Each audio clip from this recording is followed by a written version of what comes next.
Rebel. Reject. Create. Good evening, good afternoon, or good morning, wherever you are in the world, and welcome back to the Rebel, Reject, Create podcast. My guest in this episode is Nicky Clarke, visionary technologist and lateral thinker driving market value in regulated complex ecosystems. With a unique approach combining systems thinking, AI, and biomimicry, Nicky emphasizes ethical, human-centered technology. And he's currently busy with work as principal and chief cognitive advisor at Enterprise Arts and Intelagen. And it's a good thing he coached me on how to pronounce that before I had to say it. Welcome to the show, Nicky. Nice to have you on board. Thank you so much, David. I appreciate it. And hello to all your listeners and viewers. Thank you. Thank you. So, looking at your LinkedIn profile and reading your bio, you're clearly a very technology systems-driven person. But then there's this whole narrative coming through about cognitive and cognition and looking to foster agility and, my favorite word, creativity. Absolutely. I don't think that's a cocktail many people expect to see. Well, it's one that comes from my background in creative writing, and I took a systems approach to poetry writing, and in encouraging myself and developing an outside-in approach to being inspired and looking at nature and the world around us, especially with humans and our amazing emotional states, to be one of my main sources of inspiration. Right. So the cognitive aspect of it really comes out of that kind of looking at the non-logical aspects of life and the absurdities that come at us all the time. So we have to fuse those things together because that's how we are as beings. And so in me, it's how I like to come to the market as well, because everything we do is typically involved some people in some way. And so behavioral science is a big area that I love to investigate as well. All right. So right now we're seeing an unprecedented wave of interest and optimization of AI and AI tools, or what people are calling AI. Now, there's been a fair amount of backlash from that, particularly from the creative industries, because obviously they're worried that their jobs are going to be taken by this machine. Do you think AI is capable of being creative in the same way that someone who works in the creative industries is? Well, I think every creator has what is their process, and what AI is really good at is following processes. And where we find the AI is, to me, just an extension of the creative maker with hands, the humans, right? Ultimately, creativity is about what connects between two minds through a media or medium of some type, and the process of being inspired by the creation of another is really something that you can't control. It's a completely subjective phenomena of both the artist's interpretation of their process and how their outcome and intent is, but then on the other side of the equation is the recipient. They're also the recipient as they build and they go through their process and they create. But ultimately, when you're talking about an audience or an observer of art or a kind of a recipient of the creative process, you can't really guarantee the interpretation and the experience that they'll have in your output. And so there's a lot of mystery in between those two kind of connections between the creator with the makers with hands, the tools that we use, whether it's our fingers and finger painting or paintbrushes or AI, and the interpreter and the audience that takes that in. And ultimately, creation to me is more about the intent and the message, the effectiveness of that message being interpreted in the way that was intended, and ultimately, when those are equal and you get bullseye, there is when you feel like eureka. I'm a creator, and my intent came through my process, through the tools of my craft, and it was observed, it was absorbed, it had an emotional connection. And I have, hermeneutical alignment. I have the understanding through this medium that I had sought to achieve. I think it's a rare thing when that happens. And Mm, I don't really think it matters what the tool is in between. right. Uh, yeah, and I studied quite a bit on the history of paintbrushes alone. And it's an amazing correlation between the evolution of animal husbandry and humans in their endeavor to have higher quality tools to better express their intent in their mind about what their creative outcome is. But ultimately, no matter how amazing you are with whatever paintbrushes you are, whatever you feel like your creative output is, it's really if somebody's looking at a John Audubon, painting where he uses a single hair of a thread of an animal to kind of get the most precise metallic paints to reflect an iridescence of a bird.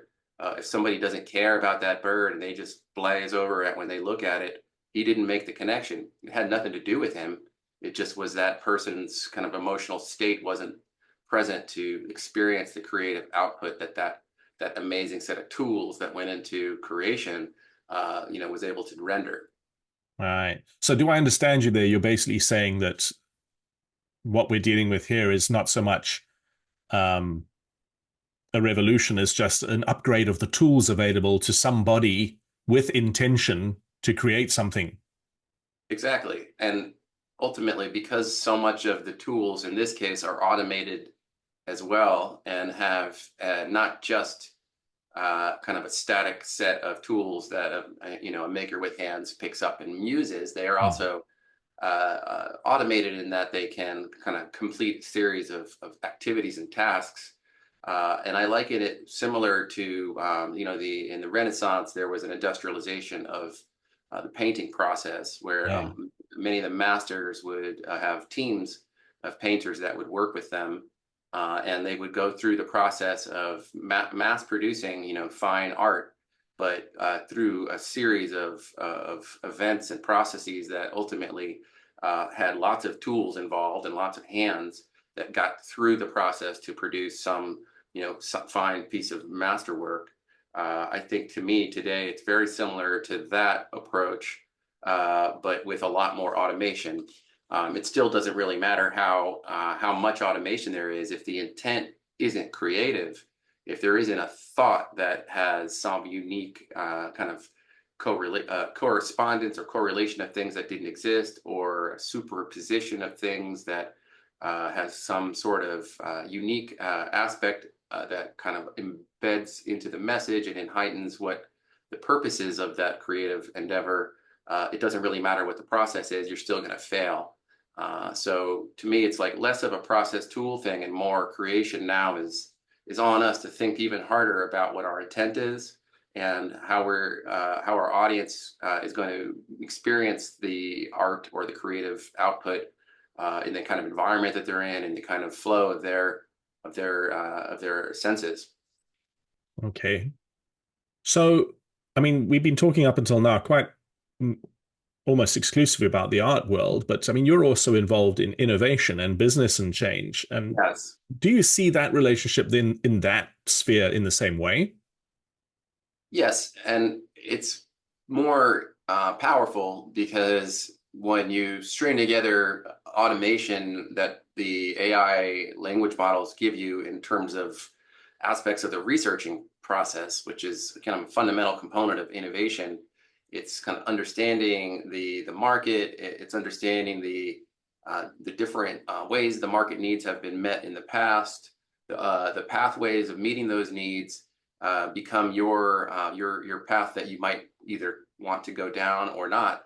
But because you can do that with such a great degree of speed and automation, you're then left with once again trying to understand more exquisitely the experiences that you're trying to generate, and it really goes back to I think the essence of the creative process, whether you're talking about innovation in technology or fine art. It's kind of seeing through the eyes of your audience and understanding the experience that they'll have intellectually, sensorially with the outcome of what you're delivering. And because humans aren't logic engines, it's really a matter of going through the feelings and the emotional states through empathy, and that is something that can also be accelerated by the process of the language models where so much of our expressions of empathy have been absorbed in their training from the vast corpus of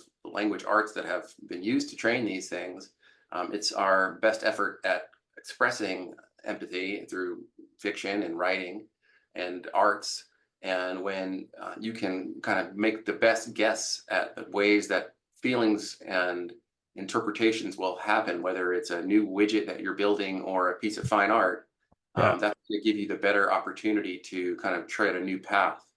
Right. And so to me, innovation is just one kind of thing that happens, whether you're talking about the craft of art or the craft of design, or even the craft of writing, novel writing, for instance. You could definitely go down paths well trodden and not be innovative and still have ways to be creative if you come up with new combinations of things that never had been experienced by that audience member. And Right. so it's incumbent upon us now to do a lot more thinking about, I call it total stakeholder experience. Anyone involved in the process of creativity, either part of the production or part of the consumption, it has to really be on top of mind now in a way that even more so than ever, given now that tools are no longer, what's the barrier? The craft is not as much of a barrier anymore. Yeah. Just want to pick up something you said there about, in combinations not seen before. And what I'm wondering is, are people not mistaking, AI doesn't have the same kind of cognitive biases in everyday thinking that human beings do. They don't, it's not, well, I mean, there's a lot of debate about the ethics and of the biases that are being programmed into it. But I mean, literally, when we're talking about cognitive biases, the algorithm's not as susceptible to that as human beings. And therefore, I believe, is coming up with combinations that human beings just don't because of our biases. Would you say that's a fair way of looking at it, and that's why it surprises us, or is there something else going on? I think that's a good point. It's got biases for sure. I spent many hours arguing with Dali about its bias towards white, men when Yeah. it comes to generating, human figures, for instance, or figures of the future, where the future is all white people. It's just unbelievable how the bias trends.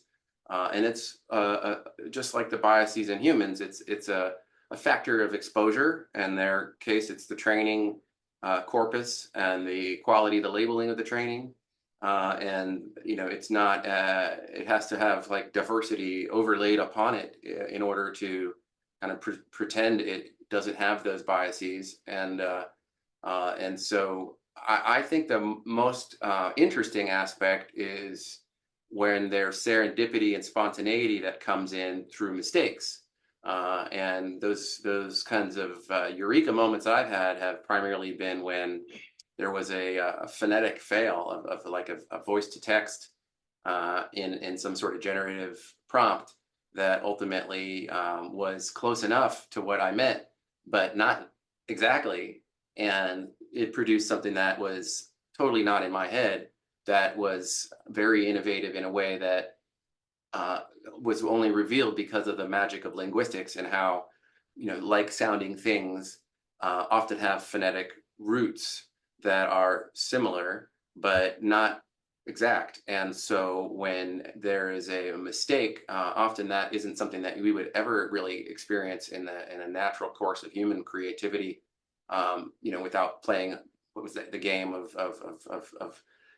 telephone, where you're kind of Yeah. talking through a whole bunch of people, and at the end of the line of people, like the phrase that you started with is completely different than the phrase you ended with.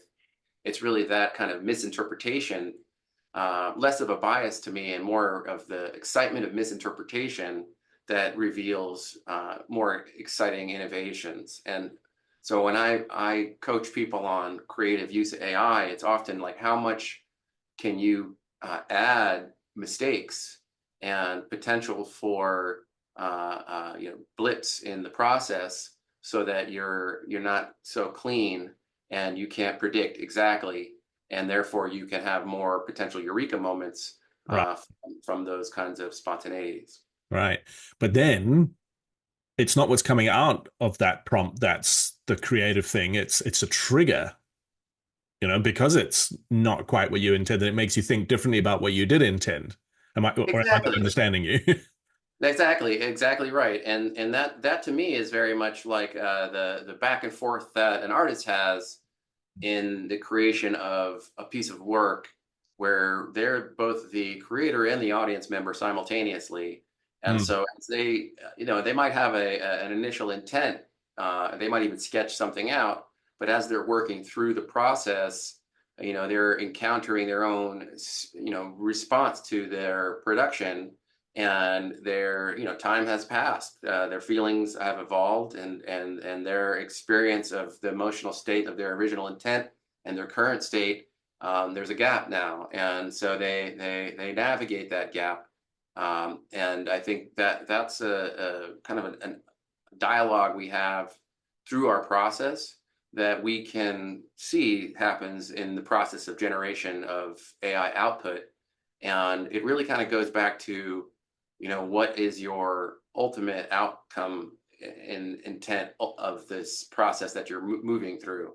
yeah. And if there's enough flexibility with that to allow for the process to kind of go in different directions and inform you and educate you and excite you and delight you, and maybe you didn't end up where you thought you were going to, I think that's ultimately the best kind of creative process that people can have. It's where Right. you kind of start and you don't know exactly where you're going, but when you get there, when you to stop. And Yeah. that's kind of ultimately, I call it being the final edit. The final edit is the ultimate aspect of the humanness of this tool of AI as a creative mechanism. It's ultimately to know when to stop and Yeah. to say I've achieved my intent.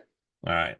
So what do you say to the people who say, because I've read quite a lot of this, that basically a lot of what you're saying about the intent and so on is irrelevant because what AI is essentially doing is joining dots to come up with different answers to the questions that you're asking, and that in itself is inherently creative. Well, the next word finding process is a creative process based on computational linguistics. It's in large language models, especially, and similarly in multimodal models. It's the statistical percentage of times when certain colors and shapes are next to each other, or words, for instance. And there's a lot to be said for how we ourselves have kind of exposure as a mechanism for recollection, right? And so, just similar to like if you get a new car, you might see that same car everywhere now because you've been really kind of burning in the term in cognitive science is channelizing. You're burning these kind of channels into your mind that make it easier to flow that same kind of recognition through that biochemical process. I think in a very similar way in the 25 million hyperparameter connectionist graph that's within these models, we have a very similar kind of model in our own heads in our neural network, and it's obviously a lot more complex, and it has a lot of squishy sensory feelings that aren't part of the multimodal models yet. But our approach to kind of prediction isn't that much different than the inferencing engines. Ultimately, our purpose is to thrive through prediction. And almost all of the mechanisms of civilization are to allow for us as a collective to better predict things so that we can find resources and survive and thrive with the stochastic universe of nature and weather and Hmm. and the foibles of the gods, as it were, and so the more we can use our I call it anthropomorphic eyes we see through to kind of describe the world in our stories, the more we're able to kind of share with each other our capacity for prediction through these kinds of stories.